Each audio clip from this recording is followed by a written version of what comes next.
안녕하세요. 이혼 전문 박은주 변호사입니다. 오늘은요, 외도와 관련해서 외도 사건이 발생했을 때 형사 사건으로 비화될 수 있는 실무에서 굉장히 많이 문제가 되고 이제 후회하시거나 어려움을 호소하시는 분들이 많은데 어떤 일들이 일어날 수 있는지 주의점 살펴볼게요. 요즘에 슬기로운 의사생활 아시죠? 조정석 너무 좋아요. 보시나요 다들? 치료에 보면은 상간녀가 등장을 하죠. 양 회장이 병원 VIP실에 입원을 하고요. 상간녀가 거기서 같이 있다가 양 회장의 본처 문희경 아줌마가 쳐들어가서 상간녀 얼굴에다가 걸레바물을 붓고 걸레를 자기 남편 얼굴에 확 던지죠. 속이 시원하잖아요. 부부의 세계와 다르게. 그래서 막 문희경 소환 막 이런 얘기를 하는데 실무에서는 그런 것들이 상가 피해자임에도 불구하고 형사 사건의 가해자로 위치가 변동해서 굉장히 난감한 상황들이 있을 수 있다. 굉장히 많다. 걸레방울 쏟는 거 여기서 문제되는 게 뭘까요? 형사적으로?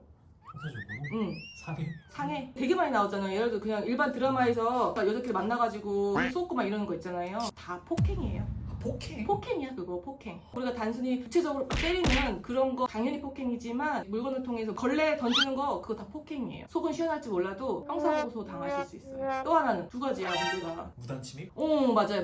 주거침입이야 그게 바로. VIP 병동에 막 무단으로 들어왔잖아요. 그 행위 자체가 주거침입에 해당돼요. 그 단순히 우리가 생각했을 때 일반 뭐 집 뭐 이렇게 생각하는데 어떤 사람이 평화롭게 있는 공간에 침입을 해서 그 평화를 깼다. 이게 주거침입. 그 중에서도 이제 방실 침입에 해당이 되거든요. 그래서 모텔에 남녀가 있는데 거기 급습하는 거 그거 다 주거침입이에요. 그래서 고소당하시면 2개 정도 해당될 수가 있겠죠. 그러면 형벌 수위가 어느 정도? 주거침입이나 폭행은 죄질 자체가 약하고 처벌 자체가 굉장히 약해요. 하게 된 동기 이런 게 또 참작이 되기 때문에 기소유예 나오는 경우도 많아요. 기소유예는 뭐냐? 죄의 유무를 판단하는 수사기관이 그래 폭행에도 해당되고 다 주거침입에 해당되는데 동기에 있어서 참작이 된다. 한 번에 한해서 형사처벌을 하지 않고 봐주겠다. 이게 기소유예거든요. 기소유예 나오는 경우 종종 있고요. 대부분 다 벌금 나와요. 벌금 뭐 과태료라고 생각하시는 분들이 있는데 아니에요. 벌금 전과예요. 전과자 돼요. 빨간 줄 전과자 됩니다.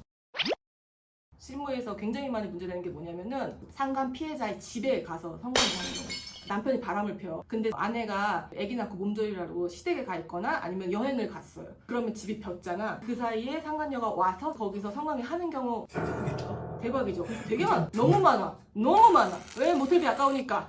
거기 좀 지켜주지 그래도. 그렇죠. 그러니까 그게 굉장히 나쁜 행위 아닙니까? 상간 피해자가 이것을 피해는 내 집에서 이런 불순한 행동을 했다는 건 참을 수가 없는 거. 그게 이제 밝혀졌을 경우에는 그게 주거침입이에요. 이게 좀 이상하지 않아요? 상간 피해자가 없는 상태에서 상간녀가 내 집에 들어왔는데 그걸 주거침입이라고 할 수 있을까라고 생각을 하지만 그 거주지는 두 사람의 공동 거주지로 보고 상간 피해자가 상간녀가 들어오는 걸 알았을 때 그거를 분명히 막고 싫어했을 거 아니에요. 그 추정적 의사를 반영을 하는 거죠. 이것도 벌금, 주거침입으로 형사고소할 수 있어요. 또 하나는 제가 얼마 전에 포스팅한 거 리벤지 포르노 관련해가지고 보내는 행위 자체도 형사처벌 된다고 말씀을 드렸고요. 그 다음에 가장 빈번하게 일어나는 건 사실 폭행이죠. 엄마랑 큰언니, 장언니, 막내 다 대동해가지고 딱 당사자를 봤는데 분에 참지 못하고 싸대기를 날린다던가 머리끄댕이를 잡다던가 무릎 뿌린다던가. 그런데 문제가 뭐냐면은 여러 사람이 같이 했다. 그럼 이게 특수폭행이 돼. 특수폭행. 흉악범이 됩니다. 여러분. 특수폭행은 2명 이상이 한 명은 때리거나 위험한 물건 가지고 했을 때 특수폭행이라고 하는데요. 특수폭행은 좀 세요. 실제로 맡았던 사건 중에서 아내분이 바람이 나가지고 집을 나갔어. 그래서 상간남하고 집을 같이 차리고 살아. 그래서 가족들이 우르르 다 갔어. 이 사람들이 문을 열자마자 막 들어갔어. 주거침입이죠. 외도의 증거를 가져와야겠다 그러면서 둘이 같이 쓰고 있는 커플 칫솔 있잖아요. 그걸 가져왔어. 절도.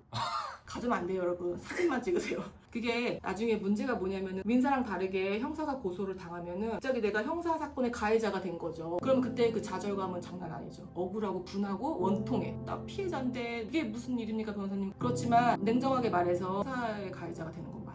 문제되는 경우가 뭐냐면은 만약에 그분들이 공무원이거나 벌금 이상 나왔을 때 자격이 없어지거나 그 다음에 내가 외국에 나가서 살아야 되는데 전과가 있으면 안 되는 경우도 있고 뭐 되게 많거든요. 근데 그런 것들이 다 걸려있는 분들이 사실 있어요. 그러면은 어떻게 되느냐, 상간행위 한 사람한테 잘못했어요, 봐주세요, 합의해줘, 이혼해라, 이렇게 상황이 역전될 수가 있어요. 그래서 굉장히 조심하셔야 돼요. 그 감정적으로 행동하시면 안 되고, 또 하나는 막 화나니까 문자 보내서 너 이 사실 네 남편한테 알릴 거야, 네 애기 학교 어디 다니지 학교한테 알릴 거야, 뭐 여러 차례 하잖아요. 협박 해당될 수 있어요. 전화 여러 차례 하고 문자 여러 차례 보내서 불안감 조성 행위로 해서 정보통신법 위반으로 고소될 수 있어요. 이거 어떻게 해야 되는 거야? 정말 얌전히 증거만 수집한 다음에 이거 소송해주세요. 분이 안 풀리죠. 사실은 감정적으로 많이 나오시는 분들이 있는데 추후에 그거를 해결하기 너무 힘들고, 상가소송하고 나서 형사가 고소한 거 합의해주는 조건으로 상가소송을 취하는 경우 되게 많아요. 너무 억울하죠.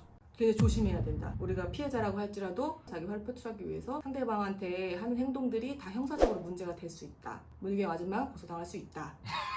그럼에도 불구하고 문희경 아줌마는 이혼을 지금 한다고 하는데 하면 안 되죠. 왜냐면은 상속 때문에 하면 안 돼요. 그 양 회장이 나이가 많잖아요. 조만간에 착고를 하게 되면은 상속권을 받으셔야 되니까 이혼하셔야 돼요. 이해했나요? 이 영상이 유익하셨다면 구독과 좋아요를 눌러주세요. 안녕.